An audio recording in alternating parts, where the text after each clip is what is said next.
Welcome back to our channel. My name is Teacher Smith and today we are going to understand a very interesting model. So to understand this, I have taken a question from the past year GEP. So let's have a look. The question says, there is a big rectangle present here and inside the big rectangle, there are 4 such rectangles inside. The area of these 4 rectangles is given to us. That is 21 centimeter square, 12 centimeter square, 14 centimeter square. Now, the question is asking us to find out area of the small rectangle that is D. Now here, there's 2 such ways to solve this question. Let's discuss the first one. Here, I want to find out area of rectangle D. So, to find out area of any rectangle, which are the 2 things that we need? Very good answer. We need length and we need breadth. Now, if I know these 2 things, we can easily solve. So, let's see how we can get length and breadth. Now, to find this information, there are 3 such areas that are given to us. Let's just see how we can use this. Now, area of A is 21 centimeter square. This means there are 2 numbers that are multiplied, length and breadth, to get this 21 centimeter. So, can anyone tell me how I can split 21 as product of 2 numbers? Yes, it can be 1 times 27 or else it can be 7 times 3. Now here, 1 times 21, we can consider this, but you can think, if this side is 1, this is 21, then getting 14 can be challenging. So, this 21 is made up of 3 times 7. This means the shorter side is 3 and the longer is 7. So, length is 7 and the width is 3. Now, one thing to pay attention on, if the width is 3, B also shares the same width. So this means width of B is also 3. Now width I know, area I know. How to get the length? Yes, it's nothing but 3 times 4, which is nothing but 12. So what we can understand, 3 times 4. This means the length of D is 4. Now moving on to the third rectangle, that is 14. Now here 14 is made up of 2 numbers where the length for A was 7. So the length for C is also 7. This means here 7 times 2 will give me 14. So this means the width of C is 2. And if the width is 2, the same width is for D also. So it's nothing but 2 times 4, which is nothing but 8. Now this is just one way of solving this problem. But there's a situation here. Now think here, the numbers that are given to us were pretty simple, where we can actually split the number into product of 2 and get the answer. But what if the numbers are big? What will happen? Then the numbers will have many factors. And then we have to check which factor matches for length and breadth to get the answer. That will be pretty challenging.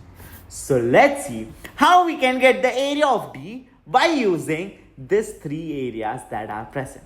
So to understand this, let's take an example. Let's say I have a similar situation here, where there is a bigger rectangle and there are 4 such smaller rectangles where they share the same sides.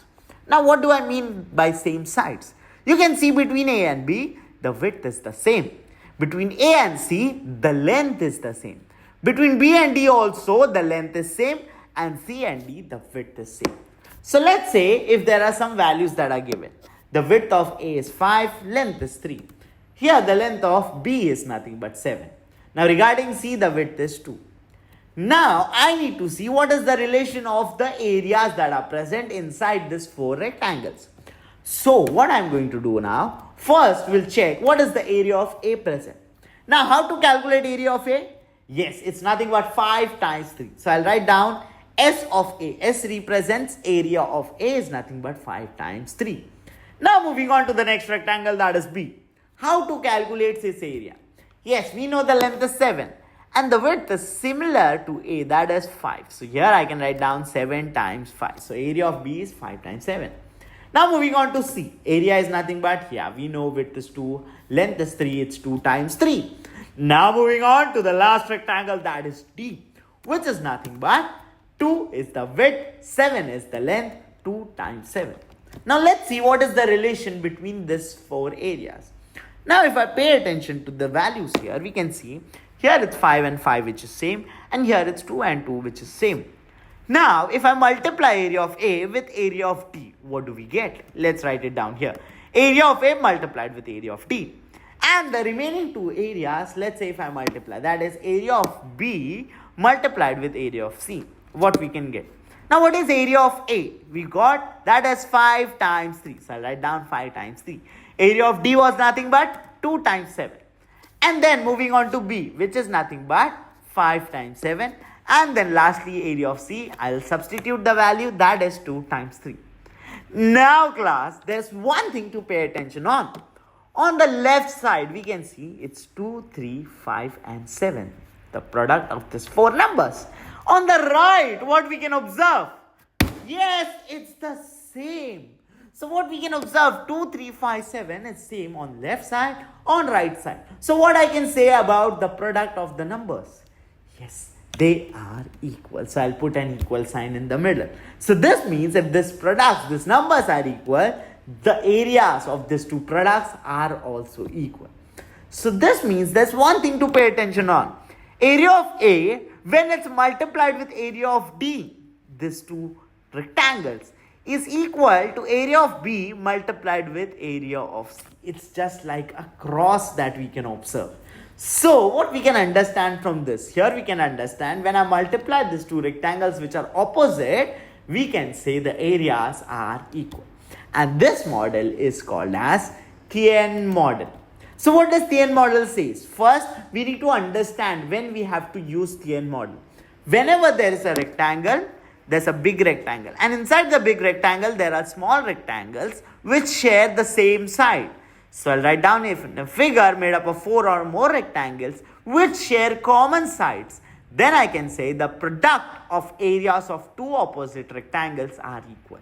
This means A times D will be equal to B times C about their areas. So now understanding this, let's do a quick practice. Let's say I have 4 such rectangles. How I can use Tian model here? Yes, what do we understand?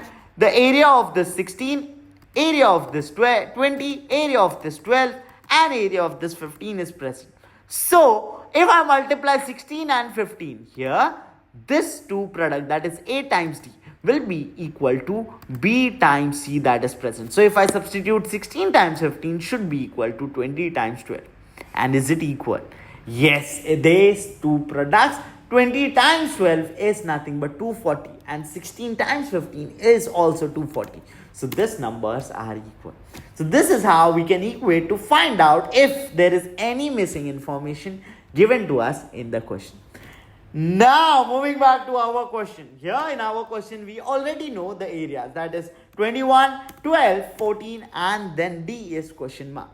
So which two areas when multiplied will be equal to which two areas? Yes, we know A times D, which is nothing but 21 times question mark, should be equal to nothing but 12 times 14. So how to find out the value of this question mark now? Yes, we know it's nothing but 12 times 14, which is 168. And then to find out question mark, what do I have to do with the 12? Very good, we just have to divide it. So smart. So 168 divided by 21, which is nothing but 8 centimeters square, which we got from the other method.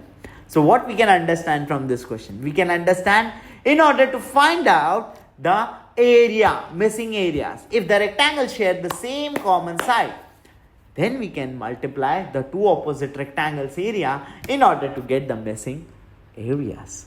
So understanding this, if you have understood this question well, you can try another practice. So before that, let me conclude about Tian model, which is nothing but here. In a figure made up of 4 or more rectangles which share the common side, the product of the areas of two opposite rectangles are equal. This is what we can understand from this question. Now it's time for you to practice out the question that is present here. You can try this question, that is this one. There is a following figure, a bit challenging than the previous one, which is formed by overlapping two rectangles. We need to divide these two rectangles into 4 small rectangles respectively. You can read out the question, pause the video, do the question and let me know what is the value of the question mark in the comment box. So, if you have any doubts while solving the question or any other question from GEP, you can scan this QR code. Here, this is the QR code of our study group. You can post your doubts and I'll help to solve you any such question. So for now, I'm Teacher Smith signing off right now, but I'll see you in the next video.